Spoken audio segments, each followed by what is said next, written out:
காவேரி சீக்கிரமே குணமாயிருவாங்க அப்படின்னு சொல்லி யாரெல்லாம் நினைக்கிறீங்களோ அவங்களாம் வீடியோ கலெக்ட் பண்ணிக்கோங்க. ஆமாங்க, காவேரி இப்போ கொஞ்சம் உடம்பு சரியில்லாமல் இருக்காங்க. ஸோ சீக்கிரமே அவங்க குணமாகணும் அப்படின்றது நம்மளோட ஆசை. நிச்சயமா குணமாகிடுவாங்க அப்படின்னு சொல்லி நம்பலாம். லாஸ்ட் எபிசோட் நடந்த சில முக்கியமான விஷயங்கள் என்ன அப்படின்னு பார்த்தீங்கன்னா, காவேரி கூட இருந்தே விஜய் வந்து காவேரியை ரொம்பவே நல்லா பார்த்துக்கிறாரு.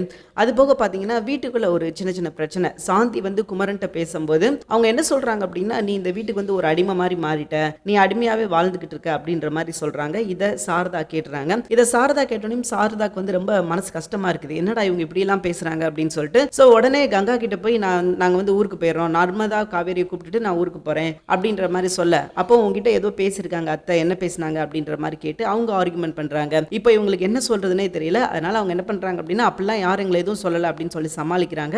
அண்ட் கடைசியா பாத்தீங்கன்னா விஜய் காவேரியை ரொம்பவே கேர் பண்ணி பாத்துக்கிறாரு. இவ்வளவுதாங்க இந்த எபிசோட்ல நடந்த விஷயங்கள். அண்ட் நாளைக்கு எபிசோட்ல, அதாவது வர திங்கட்கிழமை எபிசோட்ல தான் நம்ம எதிர்பார்க்கிற விஷயங்கள்லாம் இருக்குது அப்படின்னு சொல்லலாம். இது வரைக்கும் நம்ம எதிர்பார்க்காத ஹைலைட் அண்ட் முக்கியமான விஷயங்கள் வர திங்கட்கிழமை எபிசோட்ல நிச்சயமா இருக்க போகுது.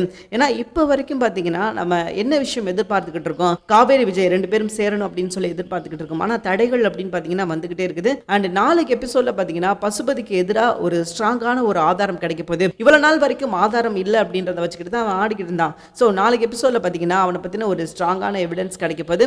அண்ட் அடுத்து என்ன, அவனை பத்தின விஷயங்களை கொஞ்சம் கொஞ்சமா வெளியே வரணும். இவங்க எல்லாருக்குமே தெரியும் இந்த விஷயத்தை பண்ணது எல்லாமே பசுபதி தான் அப்படின்னு சொல்லிட்டு. ஆனா இவங்க கிட்ட நிரூபிக்கிறதுக்கு பாத்தீங்கன்னா ஆதாரம் அப்படின்ற விஷயம் பெருசா ஒண்ணுமே கிடையாது அப்படின்றது தான் இங்க பிரச்சனை. ஒருவேளை இவங்க கிட்ட ஆதாரம் இருக்கும் பட்சத்தில் நிச்சயமா பசுபதியால தப்பிக்கவே முடியாது.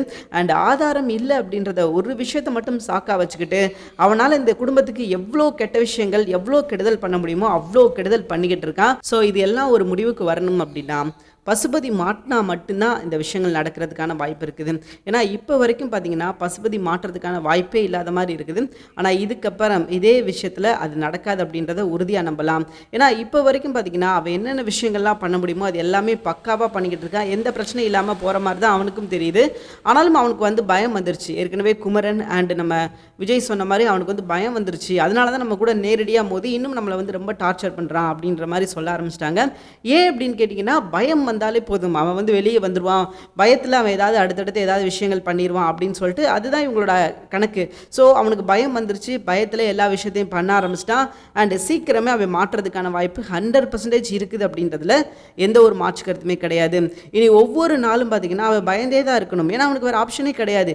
அங்கே ஏதாவது ஒரு தப்பு பண்ணால் உடனே போதும் இவன் தான் அந்த விஷயத்தை பண்ணான் அப்படின்றத கண்டுபிடிச்சிருவாங்க. ஸோ அதனால இதுக்கப்புறம் அவனால் நிம்மதியாக கூட இருக்க முடியாது. அதே நேரம் பார்த்தீங்கன்னா விஜய் அண்ட் காவேரிக்கு இன்னும் அதிகமான பிரச்சனை கொடுக்கறதுக்கான வாய்ப்பு இருக்குது.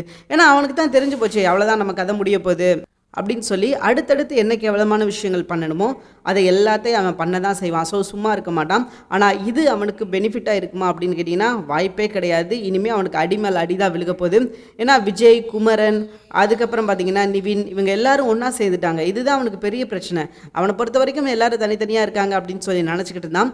பட் இப்போ அவங்க எல்லாரும் ஒன்று சேர்ந்துட்டாங்க அப்படிங்கும்போது அவனுக்கு வந்து சிக்கல் தான். ஏன்னா அவனால் இதுக்கப்புறம் எந்த ஒரு விஷயமும் பண்ண முடியாது.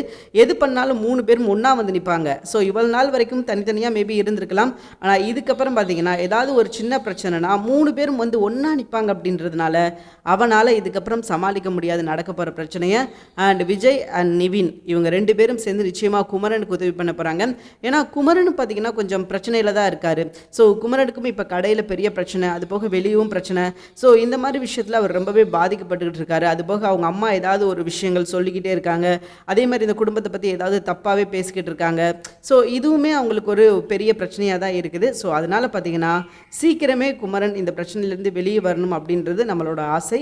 ஸோ அது நடக்கும் அப்படின்றதுல எந்த ஒரு மாற்று கருத்தும் கிடையாது. அண்ட் விஜயும் குமரனுக்கு உதவி செய்ய தான் போகிறாரு. அதே மாதிரி தாங்க அங்கிட்டு வெண்ணிலாவுக்கு இப்போ தான் கொஞ்சம் கொஞ்சமாக பழைய நினைவுகள் திரும்புது.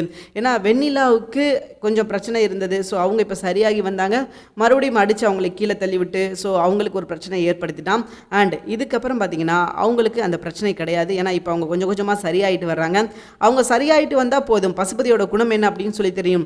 ஸோ பசுபதி யார், எதுக்காக வந்து நம்மளை யூஸ் பண்ணிக்கிட்டான், ஏன்னா விஜயை பழிவாங்கணும் அப்படின்ற ஒரே காரணத்துக்காக தான் நம்மளை யூஸ் பண்ணிக்கிட்டான் அப்படின்ற விஷயத்த அவங்க இதுக்கப்புறம் கண்டுபிடிச்சிடுவாங்க. ஸோ இதுக்கப்புறம் பார்த்தீங்கன்னா பெருசாக அவங்களுக்கு வந்து ப்ரூஃப் வேணும் அப்படின்ற அவசியமே கிடையாது. அவங்க கண்டுபிடிச்சிடுவாங்க. அண்ட் அவங்களுக்கு தெரிஞ்சு போச்சு இவன் வந்து நம்மளை யூஸ் பண்ணியிருக்கான், நம்மளை வந்து இந்த மாதிரி விஜயை பழிவாங்கணும் அப்படின்னு சொல்லிட்டு அவனோட சொந்த லாபத்துக்காக தான் நம்மளை வந்து பயன்படுத்தியிருக்கான் அப்படின்ற விஷயம் முதற்கொண்டு அவங்களுக்கு தெரிஞ்சிடும். ஸோ தெரிஞ்சுட்டா இதுக்கப்புறம் அவனை மதிப்பாங்கன்னு நினைக்கிறீங்க? நிச்சயமாக மதிக்க மாட்டாங்க. அண்ட் அது போக அவனுக்கு எதிராகவே சாட்சி சொல்கிறதுக்கு நிறையா வாய்ப்பு இருக்குது. அதே மாதிரி அவங்ககிட்ட நேரடியாக போய் நான் உனக்கு எதிராக தான்டா சாட்சி சொல்ல போகிறேன் அப்படின்னு சொல்லி ஏதாவது சொன்னாங்க அப்படின்னா கண்டிப்பாக அது சிக்கல் தான். ஸோ அது சொல்லாமல் அதுக்கு பதில் வந்து அவனுக்கு ஆதரவாக பேசுகிற மாதிரியே பேசிட்டு ஸோ அதை விட்டுட்டு கடைசியாக போய் அவன் தான் எல்லா விஷயத்தையும் பண்ணா அப்படின்னு சொல்லிட்டாங்கன்னா சூப்பராக இருக்கும். அதை விட்டுட்டு அவங்ககிட்ட போய் சவால் விட்டு ஸோ நான் வந்து உன்னை பழி வாங்க போகிறேன் அப்படின்னு சொன்னாங்க அப்படின்னா நிச்சயமாக அவன் அடுத்த ஸ்டெப்பை எடுக்க தான் செய்வான். ஏன்னா கொலை செஞ்சாலும் ஆச்சரியப்படுறது கிடையாது. அவன் எல்லாத்துக்குமே தயாராக தான் இருக்கிறான். நான் அவனை கொல்லாமல் விட மாட்டேன், அதே மாதிரி விஜயும் நான் வந்து சும்மா விட மாட்டேன் அப்படின்னு சொல்லி ரொம்ப தெளிவாக ஸ்கெட்ச் போட்டு தான் எல்லா விஷயத்தையும் பண்ணிக்கிட்டு இருக்கான். ஸோ அதனால் இதுக்கப்புறம் என்ன தப்பு நடந்தாலும் சரி அதில் விஜய்க்கும் ஒரு பங்கு போயிடும்னு வச்சுக்கோங்களேன். ஏன்னா அவன் வந்து பிளான் போட்டு அவன் பண்ணுவான். ஆனால் காவேரி விஜய் 2 பேரும் சேர்ந்து இந்த பிளானை முறியடித்தா மட்டும்தான் இது சாத்தியமே தவிர்த்து ஸோ அவங்க 2 பேரும் சேராமல் அவங்க 2 பேரும் இப்போ வரைக்கும் தனியாக தான் இருக்கிறாங்க. ஸோ இதே நடந்துச்சு அப்படின்னா நிச்சயமாக அது பிரச்சனை தான். அதே மாதிரி சீக்கிரமே வெண்ணிலா குணமாகி வந்தால் தான் கதை நல்லா இருக்கும். ஏன்னா வெண்ணிலா கிட்ட நடந்த விஷயங்கள் உண்மைகள் எல்லாம் மட்டும் சொன்னால் மட்டும்தான் இப்போ விஜய் வந்து சேஃபு. இல்லை அப்படின்னா விஜய் இப்படி தான் ஓடி ஒளிஞ்சிக்கிட்டு இருக்கணும். இப்போ வரைக்கும் விஜய் ஓடி ஒளிஞ்சிக்கிட்டு தான் இருக்காரு. அண்ட் இதுக்கப்புறம் அந்த விஷயத்தை பண்ணக்கூடாது அப்படின்னா விஜய் வந்து வெண்ணிலாவை காப்பாற்றணும். ஏன்னா வெண்ணிலா உயிர் பழிச்சு வந்தால் மட்டும்தான் விஜய்க்கு சேஃபு. ஸோ விஜய் வந்து அப்போ தான் வெளியே சுதந்திரமாக நட முடியும். ஏன்னா அப்போ தான் வந்து அவங்க உண்மையை சொல்லுவாங்க. தன்னோட இந்த நிலைமைக்கு காரணம் யார், பசுபதி எப்படி எங்களை ஏமாற்றி என்ன விஷயங்கள் பண்ண சொன்னால் அவன் பேச்சை கேட்டு இவங்க என்னெல்லாம் பண்ணாங்க அப்படின்ற விஷயத்த அவங்க சொன்னால் மட்டும்தான் இந்த பிரச்சனைக்கு வந்து ஒரு தீர்வு வருமே தவிர்த்து அவங்க சொல்லாமல் இந்த பிரச்சனைக்கு எந்த ஒரு சொல்யூஷனும் வராது அப்படின்றது தான் நிதர்சனமான உண்மை. ஸோ எது எப்படியோங்க இதுக்கப்புறம் நடக்கப்படுற ஒவ்வொரு எபிசோடும் சூப்பராக இருக்கும் அப்படின்றதுல எந்த ஒரு மாற்று கருத்தும் கிடையாது. ஆனால் ஒரு விஷயம் இந்த இடத்துல மட்டும் பார்த்தீங்கன்னா விஜய் ரொம்பவே கோவப்படாமல் சில விஷயங்கள் பண்ணால் மட்டும்தான் சரியாக இருக்கும். அண்ட் கோவப்பட்டு அண்ட் ஏதாவது ஒரு விஷயத்தை வந்து குழப்பி பண்ணாங்க அப்படின்னா அது கண்டிப்பாக இவங்களுக்கு தான் சிக்கல். ஏன்னா அவன் வந்து எப்படான்னு தான் இருக்கான், எப்படா இவங்களை அடித்து தூக்கலாம் அப்படின்றதுல ரொம்ப தெளிவாக ஒரு வன்மத்தோடு தான் இருக்கான்னு வச்சுக்கோங்களேன். அப்படி இருக்கும்போது இவன் கூட மோதணும் அப்படின்னா அதுக்கும் அவங்க தயாராகணும். அவங்க தயாராகாமல் எதுவுமே பண்ண முடியாது. அவங்க தயாரானால் மட்டும்தான் இவனுக்கு ஒரு சரியான பாடம் கற்றுக் கொடுக்க முடியும். ஸோ சீக்கிரமே அந்த சம்பவம் நடக்கும் அப்படின்றத நம்ம எதிர்பார்க்கலாம். அதே மாதிரி இன்னொரு முக்கியமான விஷயம் என்ன அப்படின்னு பார்த்தீங்கன்னா டாக்டர்ஸும் சொல்லிட்டாங்க இதுக்கப்புறம் இவருக்கு எந்த பிரச்சனையும் கிடையாது, இவர் நல்லபடியாக குணமாயிருவாங்க அப்படின்ற மாதிரி வெண்ணிலாவை சொல்லிட்டாங்க. ஸோ வெண்ணிலாவை இதுக்கப்புறம் சேஃபாக பார்த்துக்க வேண்டியது மட்டும்தான் இவங்களோட வேலை. ஏன்னா அவன் வந்து எல்லாத்துக்குமே ரெடியாக இருக்கான். ஏதாவது ஒரு வெண்ணிலா தனக்கு எதிராக ஏதாவது ஒரு விஷயங்கள் வந்து மாற்றி பேசினாலோ அல்லது மாற்றி ஏதாவது ஒரு விஷயம் செஞ்சாலோ கண்டிப்பாக நம்ம வந்து வெண்ணிலா சும்மா விடக்கூடாது அப்படின்றதுல அவன் ரொம்ப தெளிவாக எல்லா விஷயத்தையும் காய் நகர்த்திக்கிட்டு இருக்கான். ஸோ அதனால இந்த விஷயங்கள் எல்லாம் முடிவுக்கு வரணும் அப்படின்னா அது வரைக்கும் விஜய் ரொம்ப அலர்ட்டாக இருக்கணும். கொஞ்சம் அலர்ட்டாக இருந்தாலும் செட் ஆகாதுங்க. முழுக்க அலர்ட்டாக இருந்தால் மட்டும்தான் இந்த விஷயம் வந்து நடக்கும். இல்லை அப்படின்னா கொஞ்சம் அது சிக்கல் தான். ஸோ விஜய் கையில் எதுவுமே இல்லை. அண்டு அடுத்து பார்த்திங்கன்னா நம்ம குமரனுக்கும் இந்த வீட்டை விட்டு வெளியே போகலாம் மனசே கிடையாது. ஒரு பக்கம் பார்த்திங்கன்னா அவங்க அம்மா ப்ரெஷர் போட்டுக்கிட்டு இருக்காங்க, சாந்தி அதெல்லாம் தெரியாது, நீ வந்து தான் ஆகணும், ஸோ என்ன பண்ணுவோம் எது பண்ணுவே தெரியாது, நீ இந்த வீட்டில் ஒரு அடிமை மாதிரி இருக்க, அதனால் எங்கள் கூட வந்துரு அப்படின்ற மாதிரி சொல்லி அவங்களும் பிரச்சனை கொடுத்துக்கிட்டே தான் இருக்காங்க. குமரன் என்ன முடிவெடுக்க போகிறாரு? ஏன்னா குமரனுக்கு வந்து இங்கேருந்து போகணும் அப்படின்னு சொல்லிட்டு எந்த ஒரு அவசியமும் தேவையே கிடையாது. ஸோ குமரனை பொறுத்த வரைக்கும் பார்த்திங்கன்னா அவங்களுக்கும் இந்த குடும்பத்தோடு இருந்து சில விஷயங்கள் இந்த குடும்பத்துக்காக செய்யணும் அப்படின்றது அவரோட ஆசை. ஸோ அதுக்காக தான் இந்த குடும்பத்தில் இப்போ வரைக்கும் இருந்து எல்லா விஷயத்தையும் பார்த்துக்கிட்டு இருக்காரு.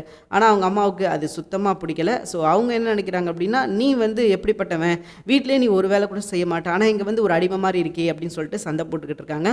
ஸோ பார்க்கலாம் குமரன் என்ன முடிவு எடுக்க போகிறார் அப்படின்னு சொல்லிட்டு பொறுத்திருந்து பார்ப்போம். தேங்க்யூ ஃபார் வாட்சிங். நிச்சயமாக இந்த வீடியோ உங்களுக்கு பிடிச்சிருக்கும் அப்படின்னு சொல்லி நான் நம்புறேன். இந்த வீடியோ உங்களுக்கு பிடிச்சிருந்துச்சுன்னா மறக்காம லைக் பண்ணிக்கோங்க. நம்ம சேனலில் நீங்கள் இன்னும் சப்ஸ்கிரைப் பண்ணாமல் இருந்தீங்கன்னா உடனே சப்ஸ்கிரைப் பண்ணிக்கோங்க. தேங்க்யூ ஃபார் வாட்சிங்.